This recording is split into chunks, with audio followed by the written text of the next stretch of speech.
Welcome to my YouTube channel. প্রতিদিনের মতো আজকে এই ভিডিওর মাধ্যমে আপনাদেরকে একটা ইনফরমেশন শেয়ার করব। তো ওষুধের দোকান খুলতে চান তো জেনে নিন ফার্মেসি ব্যবসার যাবতীয় নিয়ম। তো যারা চাইছেন যে ওষুধের দোকান খুলবো বা ফার্মেসিস করব তাদের জন্য এই ভিডিওটি, তো অবশ্যই প্রথম থেকে শেষ পর্যন্ত দেখবেন।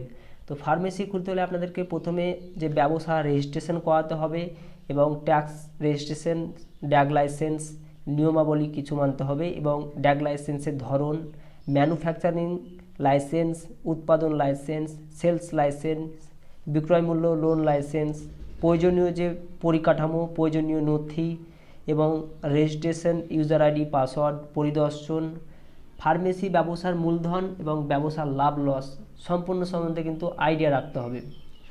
তো ইনফরমেশানগুলো একের পর এক দিচ্ছি বা জানাচ্ছি আপনাদের সামনে, তো অবশ্যই শেষ পর্যন্ত ভিডিওটিকে দেখবেন। দেখুন, ফার্মেসি বা ওষুধের ব্যবসা মূলত দুই ধরনের, ওষুধের খুচরো ব্যবসা এবং পাইকারি ব্যবসা। দুই ধরনের ব্যবসার ক্ষেত্রে কিছু নিয়ম মেনে চলতে হয়, কিছু নিতে হয় প্রয়োজনীয় লাইসেন্স। আজ আমরা আলোচনা করব ফার্মেসি ব্যবসা শুরু করার ক্ষেত্রে প্রয়োজনীয় ধাপগুলি কি কি। তো দেখুন, ব্যবসা রেজিস্ট্রেশন।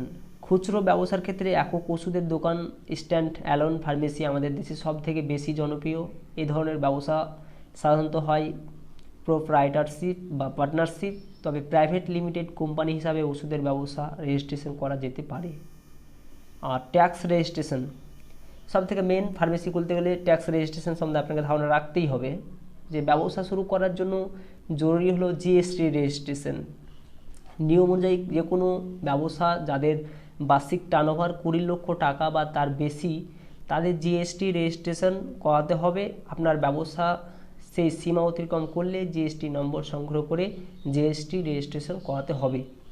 তাহলে ফার্মেসি খুললে আপনাকে চেষ্টা করতে হবে যে জিএসটি ট্যাক্স যে লাইসেন্স সেটা করাতেই হবে।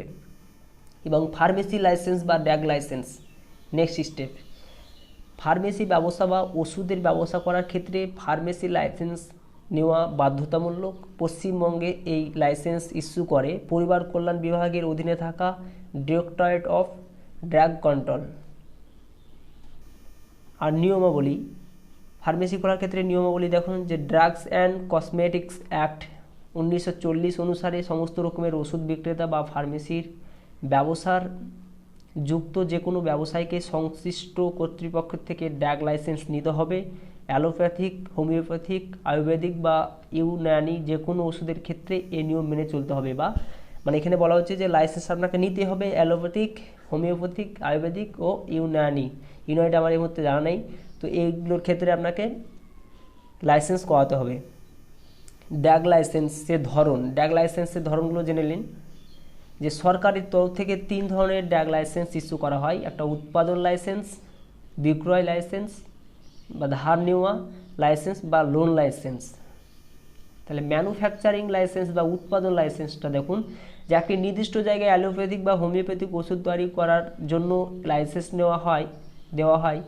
এই জায়গাটি চিহ্নিত শিল্পাঞ্চল বা হওয়া বাধ্যতামূলক। ম্যানুফ্যাকচারিং যদি লাইসেন্স নেন তাহলে এটার ক্ষেত্রে কিন্তু আপনাকে শিল্প অঞ্চল হতে হবে। সেলস লাইসেন্স বা বিক্রির লাইসেন্স, 2 ধরনের বিক্রির লাইসেন্স হয়, খুচরো বিক্রির লাইসেন্স আর পাইকারি বিক্রির লাইসেন্স। ফার্মেসি দোকান খুলতে খুচরো ব্যবসার লাইসেন্স নিতে হয়। এই লাইসেন্স পাওয়ার জন্য কোনো স্বীকৃতি বিশ্ববিদ্যালয়ের ফার্মেসি ডিগ্রি বা ডিপ্লোমা থাকতে হবে। মালিকের নিজের ফার্মেসি ডিগ্রি বা ডিপ্লোমা না থাকলে এরকম ডিগ্রি রয়েছে এমন কাউকে নিয়োগ করতে হবে। ওষুধের পাইকারি ব্যবসা করতে চাইলে নিতে হবে পাইকারি ফার্মেসি লাইসেন্স। তাহলে আমরা সেলস লাইসেন্স আর ওষুধের ফার্মেসি খুলবো ভাবছি তাদের ক্ষেত্রে কিন্তু এটা যে জব করে মানে ফার্মেসি ডিগ্রি করেছে এমন কাউকে নিতে হবে, কিংবা ফার্মেসি আপনাকে পড়ে দোকান দিতে হবে। Loan licence next. অন্য লাইসেন্সের আওতায় থাকা উৎপাদন ইউনিট ব্যবহার করতে চায় এমন ফার্মেসি ব্যবসাকে দেওয়া হয় লোন লাইসেন্স। অর্থাৎ যে ওষুধ ব্যবসায়ীদের নিজস্ব ওষুধ উৎপাদনের কারখানা নেই, অন্য কোথাও মানে কোনো ওষুধ কারখানা ওষুধ প্রস্তুত করতে চায় তাদের এই লাইসেন্স নিতে হবে। মনে রাখতে হবে আপনি যদি একাধিক রাজ্য ফার্মেসি ব্যবসা করতে চান তাহলে প্রতিটি রাজ্য থেকে আলাদা আলাদা লাইসেন্স নিতে হবে। আর প্রয়োজনীয় কাঠামো, আপনি যদি ফার্মেসিসের দোকান দিতে চান তাহলে যেটা কাঠামো দরকার। পশ্চিমবঙ্গের ফার্মেসি ব্যবসার ক্ষেত্রে 108 বর্গফুট কার্পেট এরিয়া, একটি জায়গা দরকার। সিলিংয়ের উচ্চতা 8 ফুট 2 ইঞ্চি জায়গাটি হতে হবে। ইটের তৈরি প্লাস্টার করা মেঝে এবং তার সঙ্গে কংক্রিটের ছাদ থাকতে হবে। প্রবেশপথ দুটি পৃথক অথচ এর একই রকম ভাগে ভাগ করা থাকতে হবে। প্রবেশপথ কোথাও বাসস্থানের প্রবেশপথ হিসাবে ব্যবহার করা যাবে না। ওষুধ পরিষ্কার, ঠান্ডা ও হাওয়া চলাচল করতে পারে এমন জায়গা রাখতে হবে। ভ্যাকসিন রাখতে হবে ফ্রিজারে অর্থাৎ রেফ্রিজারেটরের ব্যবস্থা করতে হবে। পরিকাঠামোটা আমরা বুঝতে পারলাম তাহলে। এবং প্রয়োজনীয় নথি, দেখুন একটা ফার্মেসি করতে হলে একটা কিছু নথি দরকার, সেই নথিটা আলোচনা করা হয়েছে। দেখুন যে ফার্মেসি ব্যবসা লাইসেন্সের জন্য আবেদন জানাতে নিম্নলিখিত ডকুমেন্টস ও নথিগুলি দিতে হবে। কী কী দিতে হবে? প্রোফার্মা অনুযায়ী নন জুডিশিয়াল স্ট্যাম্প পেপারে পাওয়ার অফ অ্যাটর্নি যদি থাকে। ট্রেড লাইসেন্স যাতে ব্যবসার ধরন উল্লেখ থাকা প্রয়োজন। ব্যবসার জায়গার প্রমাণপত্র, ট্যাক্স বিল, ভাড়ার প্রমাণ, ভাড়ার চুক্তিপত্র বা ভাড়ার রসিদ। ভাড়া করা যদি আপনার জায়গা হয়, কোনো বাজার শহরে যদি আপনার ভাড়া করা থাকে জায়গাটা, তো ভাড়া করা জায়গা হলে পারে ভাড়ার চুক্তিপত্র, ভাড়ার রসিদ। ভাড়ার ঘরের ক্ষেত্রে মালিকের অনুমতিপত্র, no objection certificate, registered partnership deed ও ফর্ম রেজিস্ট্রেশনের রসিদ পার্টনারশিপ ফার্মেসি ব্যবসার ক্ষেত্রে।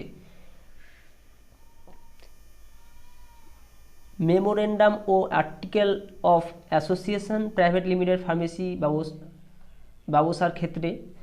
আর বোর্ড অফ ডিরেক্টরেটের নামের তালিকা, বোর্ড মিটিংয়ের সিদ্ধান্ত প্রাইভেট লিমিটেড কোম্পানির ক্ষেত্রে।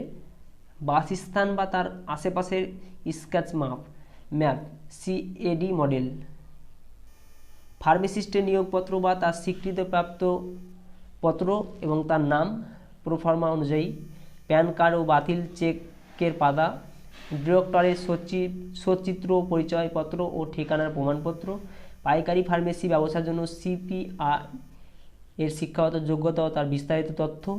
ফার্মাসিস্ট সিপিআই এর রেজিস্ট্রেশন সার্টিফিকেট ও পুনর্নবীকরণ সার্টিফিকেট যদি প্রযোজ্য হয়।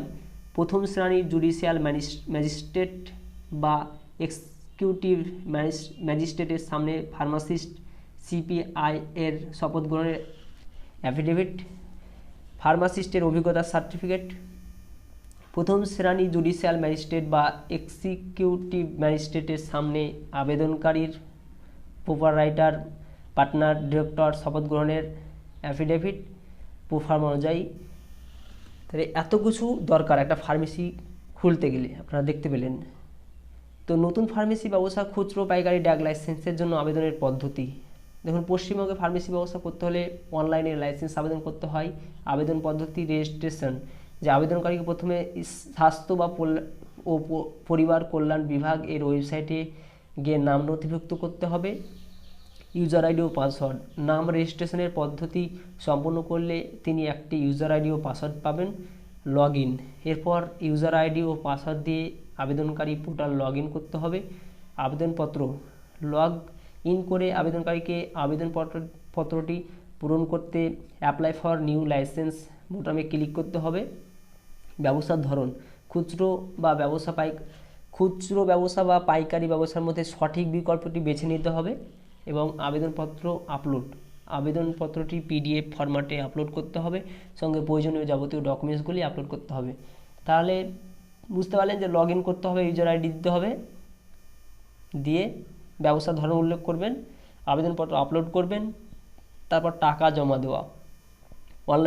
অনলাইনে প্রয়োজনীয় টাকাগুলি জমা দিতে হবে। তারপর এখানে কি বলা হয়েছে যে আবেদনপত্র আপলোড ও টাকা জমা দেওয়া হয়ে গেলে আবেদনকারী একটি স্বীকৃতিপত্র সিস্টেম জেনারেটেড অ্যাকনলেজমেন্ট পাবেন, যা ভবিষ্যতে তিনি ব্যবহার করতে পারেন। এরপর কর্তৃপক্ষ আবেদনটি যাচাই করে লাইসেন্স প্রদান করবে। প্রয়োজন মনে করলে কর্তৃপক্ষ আরও তথ্য বা নথি চাইতে পারে। আবেদনটি যাচাই করে লাইসেন্স প্রদান করতে কর্তৃপক্ষের দিন 15 সময় নেই। লাইসেন্স পাওয়া আগে অবধি তার অগ্রগতি অনলাইনেই দেখা যাবে। এছাড়া ইমেল ও এসএমএসের মাধ্যমে আবেদনকারীকে তা জানানো হবে। পরিদর্শন, লাইসেন্স দেওয়ার আগে রাজ্য সরকারের তরফে ড্রাগ লাইসেন্স ইন্সপেক্টর ব্যবসা জায়গাটি পরিদর্শনে আসবেন। লাইসেন্স পাওয়া সব শর্ত পূরণ হলে তবে লাইসেন্স ইস্যু করা হবে। অন্যথায় কর্তৃপক্ষের আবেদনকারীকে আবেদনের পরিবর্তন করা কথা বলতে পারে অথবা আবেদন নাকচ করে দিতে পারে, মানে বাদ করে দিতে পারে। ফার্মেসি ব্যবসার মূলধন।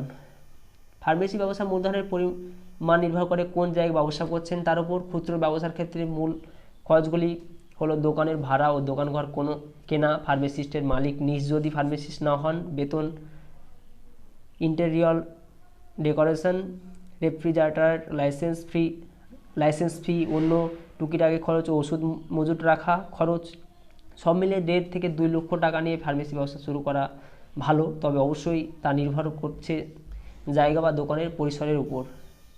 ফার্মেসি ব্যবসার লাভ। শেষ স্টেপ। ফার্মেসি দোকানে লাভের পরিমাণ নির্ভর করে নির্দিষ্ট কোম্পানি ও ওষুধের ওপর, তবে সাধারণভাবে খুচরো ব্যবসায়ী 16 থেকে 20% মার্জিন পেতে থাকেন। জেনেরিক ওষুধের ক্ষেত্রে এই মার্জিন বাড়ে। ফার্মেসি ব্যবসা ওষুধের দোকানে লাভ করতে হলে প্রথমে জায়গা নির্বাচনের ক্ষেত্রে যত্নবান হওয়া প্রয়োজন। যেখানে দোকান খুলতে চাইছেন সে এলাকার জনসংখ্যা ও বর্তমান ওষুধের দোকানের সংখ্যা মাথায় রাখুন এবং উপর দাঁড়িয়ে বিচার করুন আর চাহিদা রয়েছে কিনা। আশেপাশে হাসপাতাল, ক্লিনিক বা ডাক্তারের চেম্বার থাকলে ব্যবসা ভালো হবে। ডাক্তারের চেম্বার যত কাছাকাছি দোকান নিতে পারবেন ব্যবসার পরিমাণ ততই বাড়বে। কী ধরনের ওষুধ কত পরিমাণে রাখবেন ফার্মেসি ব্যবসা শুরু করার আগে সে বিষয়ে ভালো করে গবেষণা করে নিন। খেয়াল রাখবেন ক্রেতাকে যদি ওষুধ না পেয়ে যদি ফিরে যেতে হয় তাহলে পরের বার আর তিনি আপনার দোকানে আসতে আগ্রহী নাও হতে পারেন। ফলে আপনার এলাকার ডাক্তার যে ধরনের রোগের চিকিৎসাতে করেন ও যে ধরনের ওষুধ দেন সেই সমস্ত ওষুধ মজুত রাখার চেষ্টা করুন। পাশাপাশি সাধারণ রোগের ওষুধ বেশি পরিমাণে রাখুন। তো ধন্যবাদ বন্ধুরা, এতগুলো ইনফরমেশন দিলাম। নেক্সট টাইম আরও ইনফরমেশন পাবেন, তো অবশ্যই চ্যানেলটিকে সাবস্ক্রাইব করে পাশে বেল আইকনটিকে বাজিয়ে রাখবেন এবং ভিডিওটি কেমন লাগলো কমেন্টের মাধ্যমে জানাবেন।